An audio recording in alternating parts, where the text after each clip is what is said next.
தாவரத்தின் உள் அமைப்பியல் மற்றும் செயலியல்.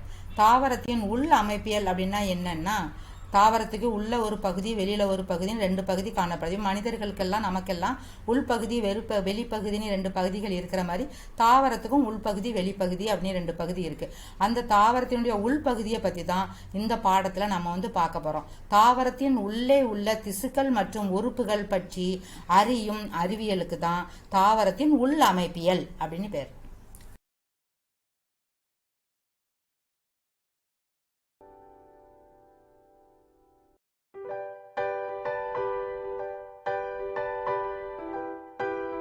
தாவர வேரின் உள் அமைப்பியல் படம் வரைந்து பாகங்களை குறிக்க. இது ஒரு பிக் கொஸ்டின். இதில் ரெண்டு படம் வரையணும். ஒன்று துணை படம், இது மெயின் படம். இதுக்கு 3 மார்க்கு துணை படத்துக்கு, இது 4 மார்க்கு, மொத்தம் 7 மார்க்குக்கு. இந்த துணை படம் போடலை அப்படின்னு சொன்னால் உனக்கு 3 மார்க் போட மாட்டாங்க. இப்போ அதனுடைய வெறும் டயக்ராம் மட்டும்தான், எக்ஸ்ப்ளனேஷன் கிடையாது. இந்த படத்தில் மேலே உள்ளதை பாருங்கள், வேர் தூவி.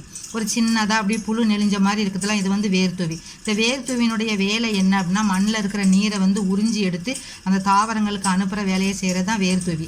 அதுக்கு கீழே இருக்கிற அடுக்கு எபிப்ளமா. எபிப்ளமாங்கிறது வேர் தூவியோட ஜாயின் பண்ணி தான் காணப்படுது. ஒரு அடுக்கு மாதிரி காணப்படும்.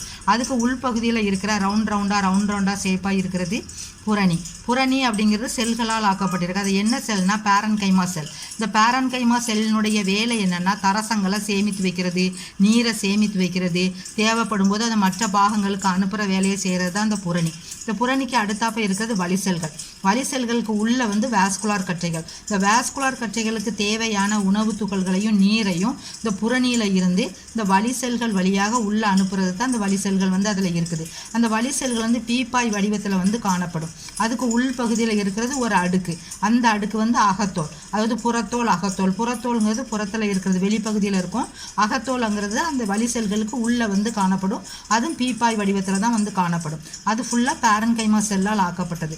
அதுக்கப்புறம் உள்ளே இருக்கிறது வாஸ்குலார் கற்றைகள். வாஸ்குலார் கற்றைகள் சைலம் ஃப்ளோயம்.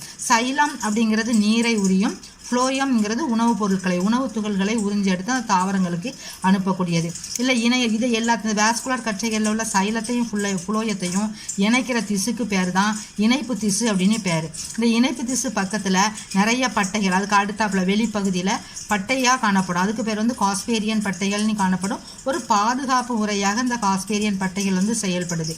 இதுதான் இருவித்திலை தாவர வேரின் உள் அமைப்பியல். இந்த உள் அமைப்பியல் படத்தை நீ வரைஞ்சனா சொலையா 7 மார்க்.